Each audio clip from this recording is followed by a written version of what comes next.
मेरे बाबा के भक्तों, आप लोग कैसे हैं? उम्मीद करती हूँ बढ़िया होंगे, फर्स्ट क्लास होंगे। तो देखिए, बाबा के चमत्कार, उनकी लीलाओं के बारे में हमने बहुत सुना और बहुत सारे चमत्कारों की कहानियाँ मैंने आपको सुनाई भी। पर आज थोड़ा उनके स्वभाव और स्वरूप पे भी प्रकाश डालते हैं। तो उनकी जो देह थी, यानी उनका जो शरीर था, वो अनेक प्रकार की आश्चर्यजनक लीलाओं का स्रोत था। उनकी कथनी और करनी अत्यंत सरल और लौकिक थी और उनकी वाणी, उनकी दृष्टि, उनका स्पर्श सब कुछ दिव्य था। अगर कोई एक बार बाबा के दर्शन कर लेता था तो सारा परिवार उनका भक्त बन जाता था और वर्षों साथ रहकर भी उन्हें जान सकना संभव नहीं था। किसी की भी करनी उनकी दृष्टि से परे नहीं रह पाती थी। मतलब बाबा सब कुछ जान लेते थे और ऐसा लगता था कि जो उनके पास नए लोग आते थे जो कभी उनसे मिले नहीं, पर ऐसा लगता था कि वो कब से बाबा को जानते हैं और कितने परिचित हैं उनसे। उनकी इच्छा शक्ति इतनी प्रबल थी कि वे जो चाहते वह घटित होकर रहता और जो नहीं उसका होना भी संभव नहीं हो पाता था। तो भारत के जितने संत महात्माओं में जो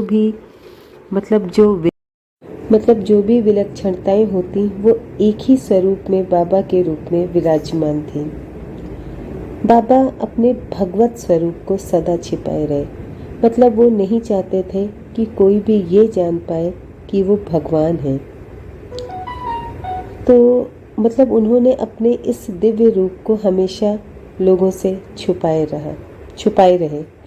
बाबा की विशेषता ये रही कि वे अपनी महानता ही नहीं, जन समुदाय के बीच रहते हुए स्वयं अपने को भी छुपाए रहे और सदा अज्ञात समान मनुष्य की भांति विचरण करते रहे।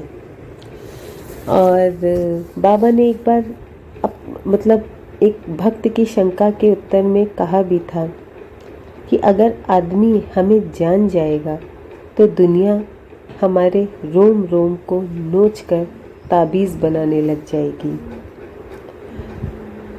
तो बाबा नहीं चाहते थे कि उनका भगवत स्वरूप सबके सामने प्रकट हो और बाबा ने वैसे कभी प्रत्यक्ष रूप से अपना भगवत शरीर लोगों को दिखाया नहीं, लेकिन उनके जो चमत्कार थे, जो उनकी लीलाएं थीं, उससे सभी भक्त परिचित हो गए थे कि बाबा इंसान तो नहीं है, वो कोई दैवीय शक्ति ही है।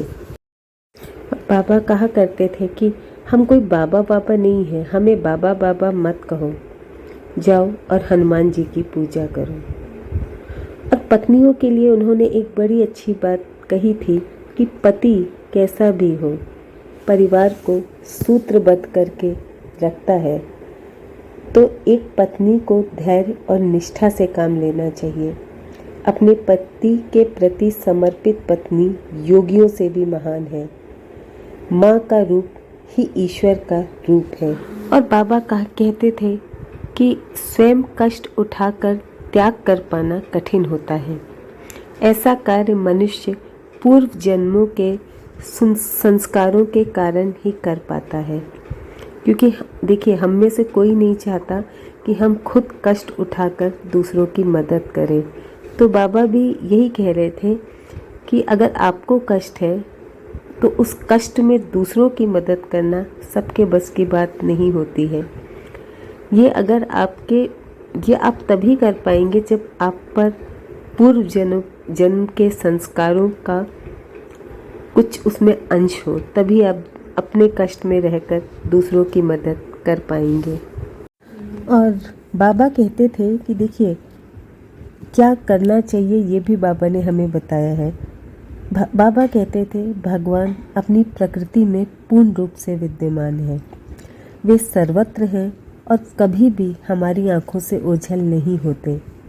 यदि हम उन्हें नहीं देख पाते या सच्चाई से उन्हें देखने का प्रयास नहीं करते तो दोष हमारा है। हम भेद दृष्टि से काम लेते हैं। हमारी संकीर्ण मनोवृत्तियाँ हमें इस प्रकार उलझाए रखती हैं कि हम सदा उन्हें भूले रहते हैं। मन शुद्ध न होने से हमें वह शांति एवं भगवत प्रेम प्राप्त नहीं हो पाता जिससे उनका प्रत्यक्ष अनुभव हो सके। वे केवल प्रेम को ही भगवत प्राप्ति का साधन बताते और बार बार यही कहते थे, राम ही केवल प्रेम प्यारा। तो इस संबंध में जब उनसे कभी पूछा गया तो उन्होंने कहा, हम सच्चाई से भजन कर नहीं पाते तो सब हमारा ढोंग व्यर्थ है। तो बाबा ने कहा, सच्चाई से नहीं कर सकते, झूठ करना नहीं चाहते तो तुम करोगे क्या। यद्यपि उनके लिए ये सब प्रपंच था, फिर भी वे हमारे लिए कपट रहित ढोंग को उचित बताते और कहते, आरंभ में सभी से ढोंग होता है, पर कालांतर में हृदय के परिष्कृत होने पर सच्चाई स्वतः आ जाती है। चमड़े की आँखों से कहीं भगवान दिखाई देता है। दर्शन के लिए दिव्य दृष्टि चाहिए जो चित्त के शुद्ध होने पर प्राप्त होती है। इसके लिए भजन और आचरण अच्छा होना चाहिए। झूठे झूठे राम नाम लेते जाओ, कभी सच्चा राम निकल आएगा, मुक्त हो जाओगे, है ना। तो बाबा कहते थे, मनसा वाचा कर्मणा से लकीर पीटते जाओ, तभी हृदय में भगवान का वास होगा और तभी निष्काम कर्म हो पाएगा। निष्काम कर्म भगवान के अलावा कोई नहीं कर सकता। यह कृपा साध्य है, कर्म साध्य नहीं। उसकी कृपा पर किसी का अधिकार नहीं है, वह दे ना दे या छीन ले। ईश्वर प्राप्ति में मोह और अभिमान को आप सबसे बड़ा बाधक बताते और कहते, आप मतलब बाबा जी, घट घट में जब तक मोह अभिमान, पंडित मूर्ख एक समान। बाबा कहते, सारा ब्रह्मांड हमारा घर है, इसमें रहने वाले सब हमारे परिवार के हैं। हर स्त्री माँ और बहन है और हर पुरुष पिता और भाई। ये सब ईश्वर का परिवार है। तुम उत्कृष्ट सेवा तभी कर सकते हो जब तुम्हारा ध्यान ईश्वर पे केंद्रित हो। ईश्वर को किसी रूप में देखने के प्रयास से अच्छा यह है कि हर वस्तु में उसे देखा जाए। बाबा केवल भगवान को ही कर्ता मानते थे और मनुष्य को असहाय प्राणी। वे कहते थे, मनुष्य से क्या मांगना, वह दे क्या सकता है। संत और भगवान सर्वसमर्थ हैं, परंतु उनसे मांगना नहीं पड़ता। वे सर्वज्ञ हैं, जो उचित है उसे स्वतः देते हैं। हम होते हैं ना कि हम निराश हो जाते हैं, भगवान ने हमें ये नहीं दिया, हमारे साथ छल किया, हमारे साथ अच्छा नहीं किया।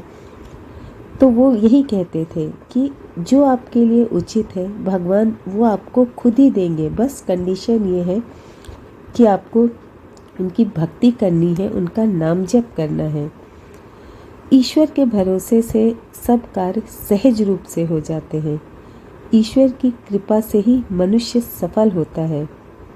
सिर्फ कठिन परिश्रम से ही सब कुछ नहीं होता। अगर आपके ऊपर ईश्वर की कृपा दृष्टि नहीं है तो आप चाहे लाख परिश्रम करो, आप सफल नहीं होगे। और कृपा दृष्टि कैसे मिलेगी? उनका नाम जप करके, उनको याद करके। और चाहे कह रहे बाबा कहते हैं ना कि चाहे मन नहीं कर रहा है फिर भी आप राम राम राम राम जपते जाओगे ना, तो एक समय ऐसा आएगा जपते जपते कि आपको उस नाम से प्रेम हो जाएगा। तो मन ना भी करे तो भी शुरू करिए और आपको उस नाम से ही प्यार हो जाएगा। बाबा एक खुली पुस्तक की तरह थे जिसे कोई भी पढ़ सकता था, परंतु उसे समझने की क्षमता किसी में भी नहीं थी। तो आज मैंने बाबा के मतलब थोड़ा सा उन पे प्रकाश डाला है। वैसे आप सब बहुत भली भांति परिचित हैं, तो मैंने सोचा चमत्कार तो हम उनके बहुत सुनते हैं, पर बाबा एक्चुअल में थे क्या, कैसे लोगों की मदद करते थे, कभी इस पर भी प्रकाश डाला जाए। तो अगर देखिए दोस्तों, मेरा चैनल आपको अच्छा लगता हो, मेरी कही बातें आपको अच्छी लगती हों, तो जय श्री राम ज़रूर लिखिएगा, क्योंकि बाबा कहते थे कि शुद्ध मन से राम राम लिखोगे तो कभी अंतरात्मा आपको झकझोरेगी और आप सही हो जाओगे।